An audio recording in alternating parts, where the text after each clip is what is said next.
ওমানে বাংলাদেশি মালিকানাধীন Gulf exchange দিচ্ছে সেরা রেট। দেশের প্রিয়জনের কাছে টাকা পাঠাতে আজই যোগাযোগ করুন আপনার নিকটস্থ গালফ এক্সচেঞ্জে। গালফ এক্সচেঞ্জ, বাংলাদেশিদের প্রিয় এক্সচেঞ্জ। ওমান প্রবাসী ও চট্টগ্রাম সমিতি ওমানের সভাপতি ইয়াসিন চৌধুরী সিআইপির বাড়িতে দুর্বৃত্তদের হামলার প্রতিবাদে ওমান দূতাবাসে স্মারকলিপি প্রদান ও প্রতিবাদ জানিয়েছেন ওমান প্রবাসী বাংলাদেশিরা। চট্টগ্রাম সমিতি ওমানের সভাপতি ও ওমানের বিশিষ্ট ব্যবসায়ী ইয়াসিন চৌধুরীর চট্টগ্রাম রাউজানের বাড়িতে দুর্বৃত্তদের হামলা, ভাঙচুর ও অগ্নিসংযোগের ঘটনায় ওমান প্রবাসী ও চট্টগ্রাম সমিতি ওমানের পক্ষ থেকে ওমান বাংলাদেশ দূতাবাসে স্মারকলিপি প্রদান করা হয়েছে। দোষীদের দ্রুত গ্রেফতার ও শাস্তির দাবি করে ওমানে নিযুক্ত বাংলাদেশের মাননীয় রাষ্ট্রদূত নাজমুল ইসলামের হাতে এই স্মারকলিপিটি তুলে দেন ওমান কমিউনিটির নেতৃবৃন্দ এবং ওমান প্রবাসীরা। ইয়াসিন চৌধুরী সিআইপি বাংলাদেশের অর্থনীতিতে গুরুত্বপূর্ণ অবদান রেখে 10 বারের সিআইপি নির্বাচিত হয়েছেন এবং প্রবাসী এবং সিআইপিদের শীর্ষ সংগঠন এনআরবি সিআইপি অ্যাসোসিয়েশনের সাধারণ সম্পাদক তিনি।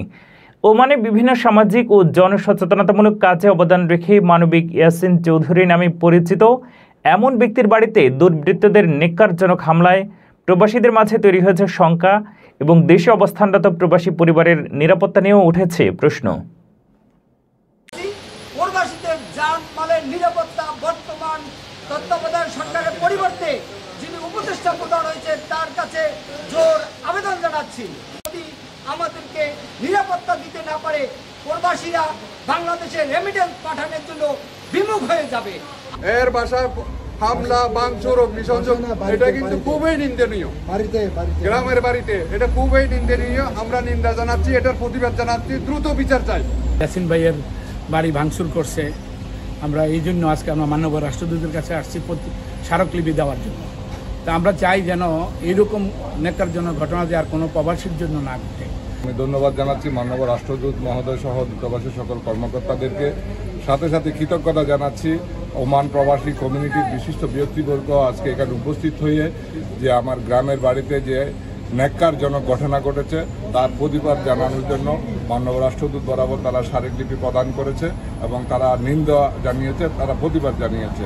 আমার মেসেজ একটাই, আমরা এখানে কোনো দল, মত, ধর্ম, বর্ণ নির্বিশেষে আমরা প্রবাসে থেকে বাংলাদেশের রেমিটেন্স পাঠিয়ে দেশের অর্থনীতিতে গুরুত্বপূর্ণ অবদান রেখে যাচ্ছি। আমাদের প্রত্যেকটি প্রবাসীর যেন জীবনের নিরাপত্তা, তাদের পরিবারের নিরাপত্তা, বর্তমান যারাই সরকারের দায়িত্বে আছে তাদের এটার নিশ্চয়তা দিতে হবে। ধন্যবাদ।